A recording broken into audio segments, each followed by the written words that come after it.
ان دونوں کو اسپتال میں علاج کی غرض سے داخل کر دیا گیا۔ اس واقعے کے دوسرے دن رات کے وقت ظفر آیا تو اس کی ذہنی حالت ٹھیک نہیں تھی۔ وہ کربناک اذیت میں مبتلا تھا۔ ان نامعلوم درندوں کے خلاف اس کا غصہ اور نفرت اپنی انتہا کو پہنچا ہوا تھا۔ اس کی یہ حالت دیکھ کر میں مسکرائے بغیر نہ رہ سکی۔ میرا دل چاہ رہا تھا کہ میں خوب ہنسوں، کہے لگاؤں۔ ایسی ہی اذیت سے تو میں بھی گزری تھی۔ ایک ایک لمحہ میرے لیے کیسا سہانے روح تھا، معلوم نہیں کیوں مجھ سے رہا نہیں گیا۔ میں نے اسے پوچھا، آپ کے ایڈونچر کا پروگرام کیا رہا؟ کون سا ایڈونچر؟ ظفر بری طرح چونک پڑا۔ اس نے ششدر ہو کر میری شکل دیکھی۔ اس کے چہرے کا رنگ اڑ گیا۔ وہی ایڈونچر جس کے بارے میں ایک روز ٹیلی فون پر آپ اور ساجد پروگرام بنا رہے تھے؟ میں زیر لب مسکرائی۔ تم نے ہماری گفتگو سنی تھی؟ ان کے لہجے میں شدید غصہ تھا۔ صرف آپ کی باتیں سنی تھی؟ آپ نے میرے سامنے تو اس سے باتیں کی تھی۔ یہ تمہیں اس ناوقت ایڈونچر کا خیال کیوں آ گیا؟ اس کی آواز میں تندی سی آ گئی تھی۔ اس لیے کہ آپ کی اور آپ کی دوست کی بہن کے ساتھ جو ایڈونچر ہوا ہے اس کی وجہ سے۔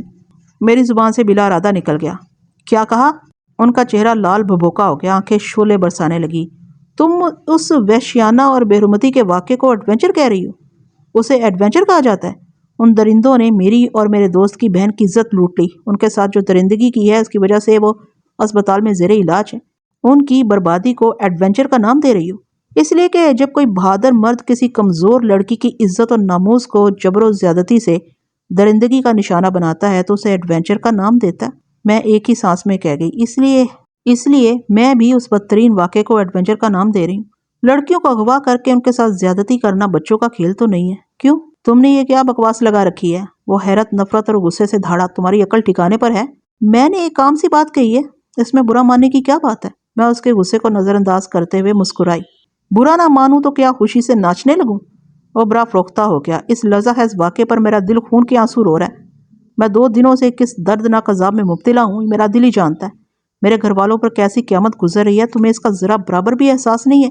تم کیسی برحم عورت ہو جو میری اور میرے دوست کی معصوم بہن کی تباہی و بربادی پر خوش ہو رہی ہو؟ یہ تم زخموں پر مرہم رکھنے کی بجائے نمک چھڑک رہی ہو۔ اس کا چہرہ سرخ ہو گیا۔ اس کی لال لال آنکھوں سے مجھے ایک خوف سا آنے لگا۔ آپ نے کبھی ان معصوم لڑکیوں کے بارے میں بھی سوچا جو آپ کے ایڈونچر کا نشانہ بنی تھیں؟ ان کے اور ان کے والدین کے صدمے، عذاب اور دردناک اذیت کا بھی احساس ہوا تھا؟ آخر وہ لڑکیاں بھی تو کسی نہ کسی کی بہنیں اور بیٹیاں تھیں، اسی طرح جس طرح رخسانہ اور مونا ہے۔ وہ اپنی جگہ سے اس طرح اچھلا جیسے اسے بجلی کا سنسنا دینے والا جھٹکا لگا ہو۔ اس کے چہرے کا رنگ سفید پڑتا چلا گیا۔ اس کی پھٹی پھٹی آنکھوں سے خوف چھانکنے لگا۔ وہ دوسرے لمحے سنبھل کر ترختے لہجے میں بولا، تمہیں شرم نہیں آتی اپنے شوہر اور ایک شریف النفس آدمی پر اتنی بڑی تہمت لگاتے ہوئے؟ ذلیل عورت! اس کے آخری الفاظ سن کر مجھے ایسے لگا جیسے اس نے میرے وجود پر دہکتا ہوا انگارہ رکھ دیا ہو۔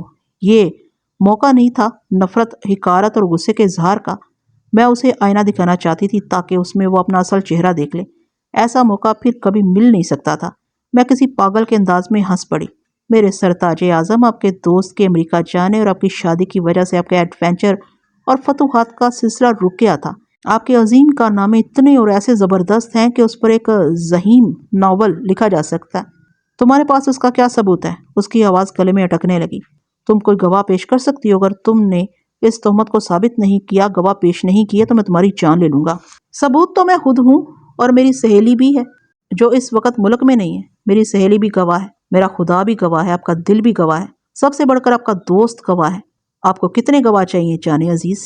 میں استہزائی لہجے میں کہنے لگی۔ حیرت کی بات ہے کہ آپ نے مجھے نہیں پہچانا، آپ کے دوست نے بھی نہیں پہچانا۔ ایک ایسی حسین اور پرشباب لڑکی کو جس سے ایک بار ملنے کے بعد اسے آسانی سے برسوں تک بھلایا نہ جا سکے، آپ نے اس روز مجھ سے کہا تھا کہ میں تمہیں ساری زندگی بھلا نہ سکوں گا۔ یہ کب کی بات ہے؟ وہ تھوک نکلنے لگا۔ 2 سال پہلے کی بات ہے، میں اسے بتانے لگی۔ اس رات کی بات جب ایک ہوٹل میں فلم اور ٹیلی ویژن کے فنکاروں کا ویرائٹی شو تھا۔ آپ مجھے اور میری سہیلی کو فلم سٹار ندیم سے ملانے کے بہانے ایک بنگلے پر لے کر پہنچے تھے۔ اتفاق سے اس علاقے کی بجلی گئی ہوئی تھی۔ اسلحے کے زور پر ہمیں بے بس کر دیا گیا۔ اس پر سکتہ سا چھا گیا۔ اس کی زبان گنگ سی ہو گئی تھی، ایسے لگ رہا تھا کہ وہ قوت گویائی سے محروم ہو گیا ہے۔ میں نے اس کے وجود پر ایک اور انگارہ رکھ دیا۔ شاید آپ بھولے نہیں ہوں گے، آپ نے میری سہیلی کے ساتھ اور آپ کے عزیز دوست نے میرے ساتھ منہ کالا کیا تھا۔ آپ کو یاد آیا میرے سرتاج عزیز؟ اس رات تم نہیں تھی؟ وہ چونک کر بولا۔ اس کی حالت مردے سے بھی بدتر ہو رہی تھی۔ ان لڑکیوں میں سے ایک کا نام تبسم اور دوسری کا نبیلہ تھا۔ ہم دونوں نے اپنے وہ نام رکھ لیے تھے جو دعوت نامے پر لکھے ہوئے تھے۔ میں استہزائی انداز سے مسکرائی۔ خدا کا شکر ہے کہ آپ کو اپنا ایڈونچر یاد آ گیا۔ ہو میرے خدا! اس نے اپنا سر دونوں ہاتھوں سے تھام لیا۔ اس وقت آپ کو خدا یاد نہیں آیا جب میں نے خدا اور رسول کے واسطے دیے تھے؟ میں غضبناک ہو کر پھنکاری اور پھر اس کے زخموں پر نمک چھڑکنے لگی۔ دیکھا آپ نے، خدا کے ہاں دیر ہے اندھیر نہیں۔ اپنے نہ جانے کتنے برسوں تک کتنی معصوم لڑکیوں، بیٹیوں اور بہنوں کی عزتوں کو تباہ و برباد کیا۔ آج اسی طرح آپ کی بہن کو کسی نے کسی قابل نہیں رکھا۔ یہ قدرت کا انتہائی انتقام ہے میرے سرتاج۔ آپ اس بات کو شاید بھول گئے تھے کہ جیسی کرنی ویسی بھرنی۔ بند کرو بکواس، وہ پاگلوں کے انداز سے چیخا۔ تم میرے زخموں پر نمک چھڑک رہی ہو۔ کیا آپ چاہتے ہیں کہ ان پر مرہم لگاؤں؟ میں آپ کو کسی قیمت پر بخشوں گی نہیں۔ میں بھی آپ سے انتقام لوں گی۔ آپ نے عورت کا بدن دیکھا، اس کی محبت دیکھی، اب تم اس کی نفرت اور انتقام بھی دیکھو گے۔ میری نظروں کے سامنے سے ہٹ جاؤ، دفع ہو جاؤ، وہ جانی لہجے میں بولا۔ میں آپ کے عزیز از جان دوست ساجد کو بھی اس ایڈونچر کے بارے میں بتانا چاہتی ہوں۔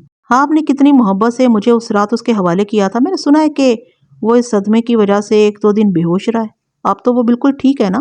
کوثر، اس کے منہ سے کف نکلنے لگا، اس کی آنکھوں میں خون اتر آیا۔ 3 دن تک اس کی ذہنی حالت بڑی ابتر رہی اور وہ ایسی دردناک اذیت میں مبتلا رہا کہ اس کے والدین پریشان ہو گئے۔ چوتھے دن اس کی حالت کو دیکھتے ہوئے اسے ایک نفسیاتی اسپتال میں داخل کر دیا گیا، اس لیے کہ وہ ذہنی مریض بن گیا تھا۔ معلوم نہیں کیوں مجھے اپنے شوہر کی اس حالت پر ذرا برابر بھی رحم نہیں آیا۔ شاید اس لیے کہ اس نے صرف میری نہیں بلکہ میری عزیز اور معصوم سہیلی اور بہت ساری لڑکیوں کی زندگیاں تباہ و برباد کی تھیں۔ کوئی 1 مہینے تک زیر علاج رہنے کے بعد گھر آ گیا۔ ساجد کو بھی خدا کی طرف سے بڑی عبرتناک سزا ملی۔ وہ 3 مہینے کے بعد امریکہ چلا گیا۔ وہاں پہنچنے کے بعد نسلی فسادات شروع ہو گئے۔ وہ بھی فساد کی زد میں آ گیا۔ فسادیوں نے اس کے ہاتھ پیر توڑ ڈالے۔ وہ کوئی 1 سال تک زیر علاج رہا۔ صحت یاب ہونے کے بعد اسے بیساکھیوں کا سہارا لینا پڑا۔ اس طرح وہ ایک اذیتناک زندگی سے دوچار ہے۔ اب وہ کسی لڑکی کی طرف آنکھ اٹھا کر بھی نہیں دیکھ سکتا۔ میں نے اپنے شوہر ظفر کو معاف کر دیا اس لیے کہ میں ایک عورت ہوں۔ عورت کا دل جتنا بڑا ہوتا ہے اسے کہیں زیادہ نازک بھی ہوتا ہے۔ ہم دونوں ایک چھت کے نیچے اجنبیوں کی طرح زندگی گزار رہے ہیں۔ رخسانہ کی شادی ہو چکی ہے، وہ امریکہ میں ہے۔ ایک طرح سے دیکھا جائے تو ہم دونوں ہی کو سزا ملی تھی۔ میں بھی مجرم تھی، میری بھی غلطی تھی۔ خوابوں اور فنکاروں کے پیچھے بھاگنے کا یہ عبرتناک انجام تھا۔ ظفر کا جرم یہ تھا کہ اس نے لڑکیوں کو کھلونا سمجھ لیا تھا۔ آج ہم دونوں اپنے اپنے جہنم میں چل رہے ہیں اور اس کا عذاب سہ رہے ہیں۔ اس سے بڑی سزا اور کیا ہو سکتی ہے؟ تو ناظرین، امید کرتی ہوں کہ یہ کہانی آپ کو پسند آئی ہوگی۔ پسند آئی تو لائک، کمنٹ اور شیئر کرنا ہرگز مت بھولیے گا۔ اور اگر آپ چاہتے ہیں کہ میں ایسی مزید کہانی آپ کے لیے لے کر آؤں تو کمنٹ باکس میں مجھے کمنٹ ضرور کیجیے گا۔ اور مجھے اجازت دیجیے ایسی کسی اچھی سی کہانی تک کے لیے۔ اللہ حافظ۔